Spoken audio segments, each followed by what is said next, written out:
I spent 42 years as a nurse. 4 decades helping others manage their health, teaching patients about proper nutrition, warning them about diabetes risks. I'd seen it all, or so I thought. I was the one giving advice, not receiving it. Then came that Tuesday morning in my doctor's office. Margaret, your A1C is 8.7. You have type 2 diabetes. I just sat there stunned. How could I, a healthcare professional who thought she knew better, have missed this? I exercised regularly. I avoided sugary desserts. I thought I was eating right. But my story isn't unique. And what happened next changed everything I thought I knew about this disease.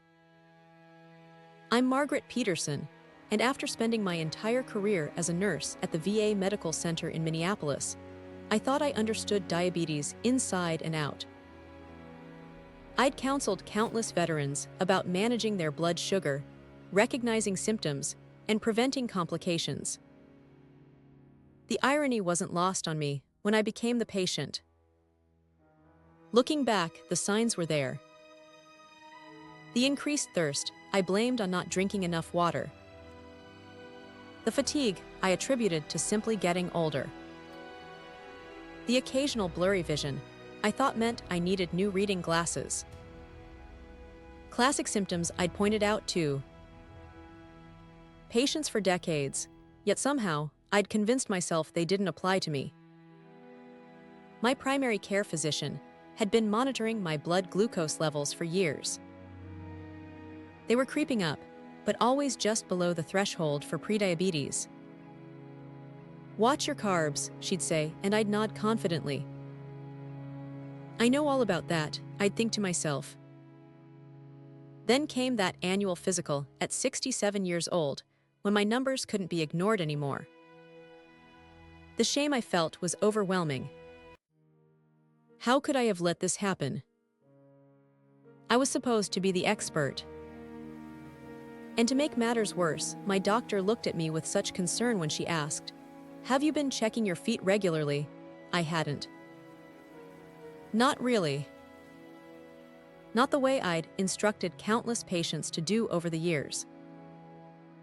When you work in healthcare, especially for as long as I did, you develop a strange kind of immunity to medical warnings. You become desensitized. You think knowledge alone is protection. But knowledge without action is just. Well, trivia. My wake-up call came 3 weeks after my diagnosis. I was getting out of the shower and noticed a small, reddish spot on the side of my right foot. It wasn't painful, and that was exactly the problem. I had enough diminished sensation that I hadn't felt. Whatever had caused it. I immediately thought of all the veterans I treated for diabetic foot ulcers over the years.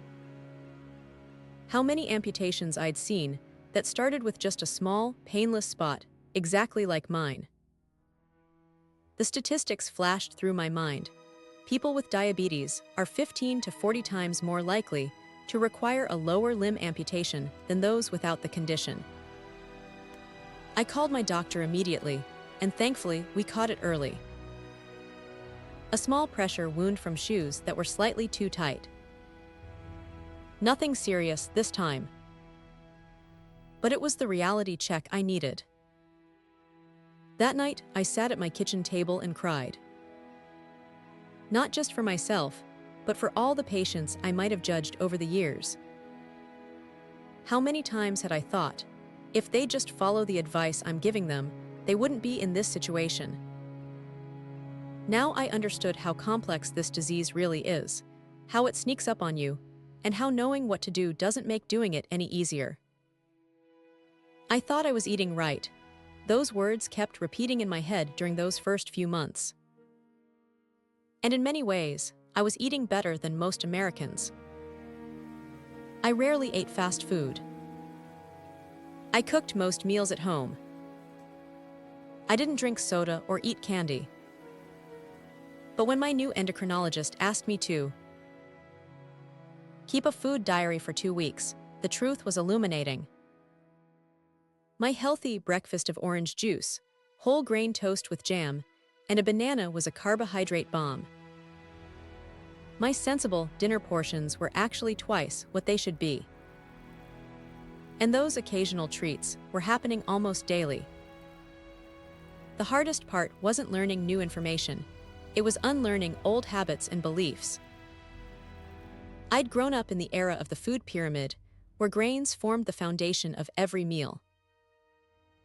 I'd counseled patients using outdated nutrition guidelines that emphasized low-fat eating without considering the impact of carbohydrates on blood sugar. Working with a registered dietitian specialized in diabetes management was humbling. She taught me that managing diabetes isn't just about avoiding sugar, it's about understanding how different foods affect your individual body. How protein, fat, fiber, and carbohydrates interact. How timing matters. How stress, sleep, and even the order in which you eat foods can impact blood glucose levels. I learned that what works for one person with diabetes might not work for another. Some people can eat a small potato without a significant blood sugar spike, while others can't. It's deeply personal, and it requires a level of self-experimentation and monitoring that I hadn't appreciated before. Throughout my career at the VA, I'd worked with thousands of veterans managing diabetes. Many of them developed the condition during or after their service. The stress of deployment, irregular eating patterns, service-related injuries that limited physical activity, all these factors contributed to their risk. Now, I found myself in their shoes, and I gained a whole new level of respect for what they'd been going through. I remembered one veteran in particular, let's call him James. He was a Vietnam vet who'd lost part of his foot to a diabetic ulcer. During one of our appointments, he'd told me, "Nurse Peterson, the hardest part isn't checking my blood sugar or taking my insulin. It's the constant vigilance. The never getting a day off from this disease." I didn't fully understand what he meant until I was living it myself. The mental load of diabetes management is exhausting. Every meal becomes a math problem. Every physical sensation, a potential warning sign. Every family gathering or restaurant meal a challenge to navigate. I started reaching out to some of my former patients, now as a peer rather than their nurse. The conversations were different. Now, more honest, more equal. They shared tricks they discovered that no medical textbook had taught me. And I found myself apologizing for not having truly understood their struggles before. One veteran told me something I'll never forget. He said, "You know what, Margaret? Now that you've joined our club, you can be an even better advocate. You speak both languages now, medical and patient." He was right. And that became my new mission. Let's talk about complications, because this is where diabetes gets really serious, and it's what keeps many of us up at night. As a nurse, I'd seen the worst outcomes: amputations, blindness, kidney failure, heart attacks, strokes. I'd always presented these to patients as possibilities to avoid, but now they lived in my mind as personal threats. The statistics are sobering. Diabetes is the leading cause of non-traumatic lower limb amputations in the United States. It's the leading cause of new cases of blindness among adults. It's the leading cause of kidney failure. But here's what I've learned as both a healthcare provider and now a patient. These complications aren't inevitable. They're not a guaranteed outcome of having diabetes. They're largely preventable with proper management and regular screening. That small spot on my foot taught me the importance of daily foot checks. Now it's part of my bedtime routine, as essential as brushing my teeth. I use a mirror to check the bottoms of my feet. I inspect between my toes. I feel for hot spots or areas of pressure. And yes, I finally practice what I preached for so many years about proper diabetic foot care. I've also become religious about my eye exams. Diabetic retinopathy can develop with no early symptoms, which is why annual dilated eye exams are so crucial. The same goes for kidney function tests, which my doctor now performs regularly. But perhaps the most important thing I've learned about complications is that fear is a poor long-term motivator. Initially, fear of complications drove me to strict compliance with my treatment plan. But over time, that fear faded, as it inevitably does. What replaced it was a deeper understanding of how each preventive action improves my quality of life right now, not just in some distant future. One of the biggest changes in diabetes management since I started nursing in the 1970s has been the technology. When I began my career, patients were using urine testing strips that only gave a crude estimate of blood sugar levels from hours earlier. Then came finger-stick blood glucose meters, which were revolutionary at the time. Now, as a patient myself, I've benefited from continuous glucose monitoring technology that would have seemed like science fiction during my early nursing days. My CGM sensor sends data to my smartphone every few minutes, showing me not just what my blood sugar is at any given moment, but which direction it's heading and how quickly it's changing. The first time I wore a CGM was transformative. I could immediately see how different foods affected me. That bowl of heart-healthy oatmeal I'd eaten for years. It sent my blood sugar soaring. A walk after meals. It visibly flattened my glucose curve. A night of poor sleep.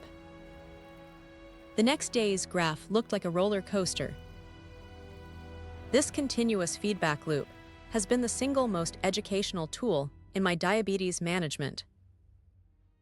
It's removed the guesswork and given me concrete data to work with. It's shown me that diabetes management isn't about perfection. It's about trends and patterns, about making small adjustments based on real-time information. For younger people with diabetes today, this technology is just the norm. But for someone who spent decades in healthcare watching the evolution of diabetes management, it feels nothing short of miraculous. And it makes me optimistic about future advances that will make living with this condition even more manageable. Here's something they don't teach in nursing school: the emotional impact of chronic illness is often as challenging as the physical aspects.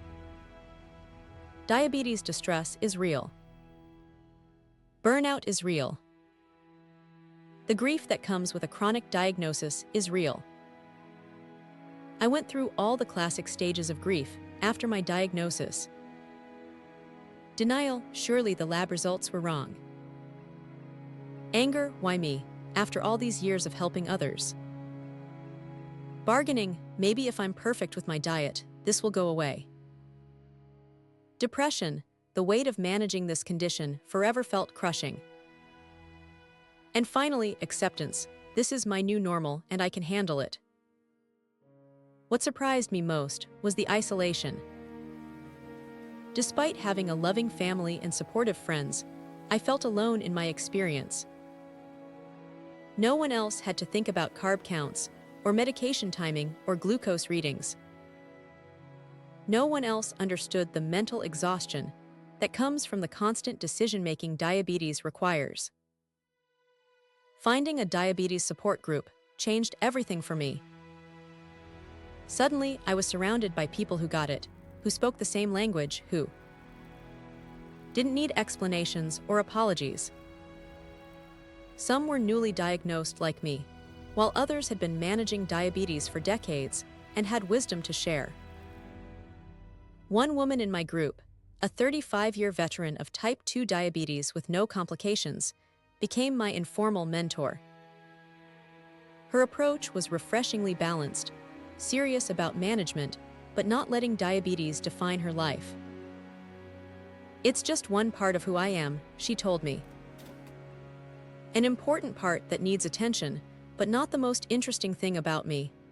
That perspective helped me integrate diabetes into my identity without letting it take over.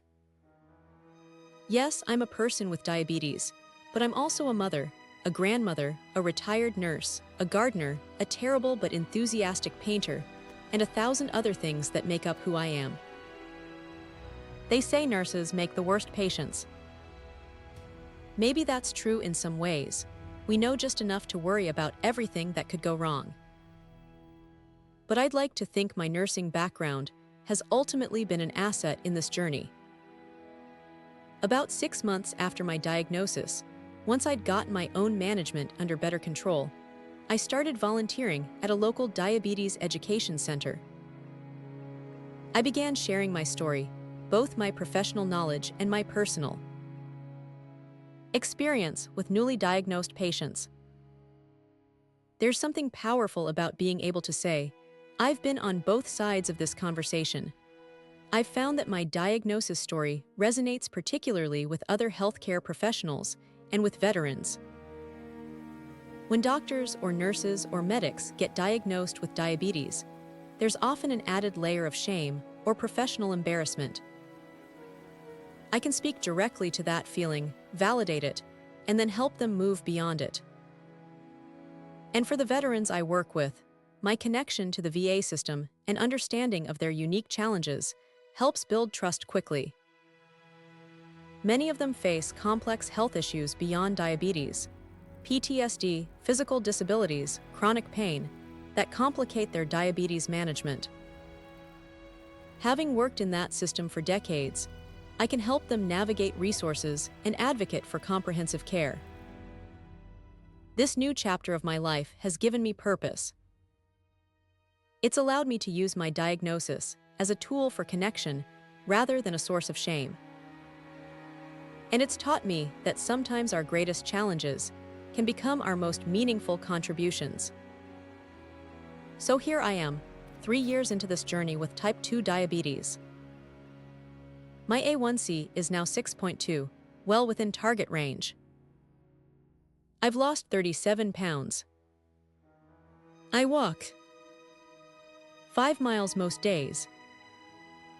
My medication needs have decreased. And most importantly, I haven't developed any complications. But the numbers only tell part of the story. The real victory has been in the wisdom gained, the humility learned, and the connections formed. I understand now what it truly means to live with a chronic condition, not just manage it medically, but integrate it into a full and meaningful life. If you're watching this and you've recently been diagnosed with diabetes, or you're struggling with management, or you're caring for someone with this condition, I want you to know a few things. First, knowledge is power, but self-compassion is essential. You will have good days and challenging days. Progress isn't linear. Perfection isn't the goal. Consistency over time is what matters. Second, find your community. Whether it's an in-person support group, an online forum, or just one friend who really gets it, connection with others walking this path makes all the difference. Third, work closely with healthcare providers who listen to you and treat you as a whole person, not just a set of numbers. Your diabetes management plan should fit your life, not the other way around. And finally, remember that while diabetes may be part of your story, it doesn't have to be the main plot. It's a condition you manage, not who you are. I thought I was eating right. I thought I knew everything about diabetes. I was wrong on both counts. But in that wrongness, I found a new path, new purpose, and a deeper understanding of both this condition and myself. Thank you for listening to my story. I'd love to hear yours in the comments below. And if this resonated with you, please subscribe to Diabetes Day by Day for more real conversations about living well with diabetes. Remember, we're all in this together, one day at a time.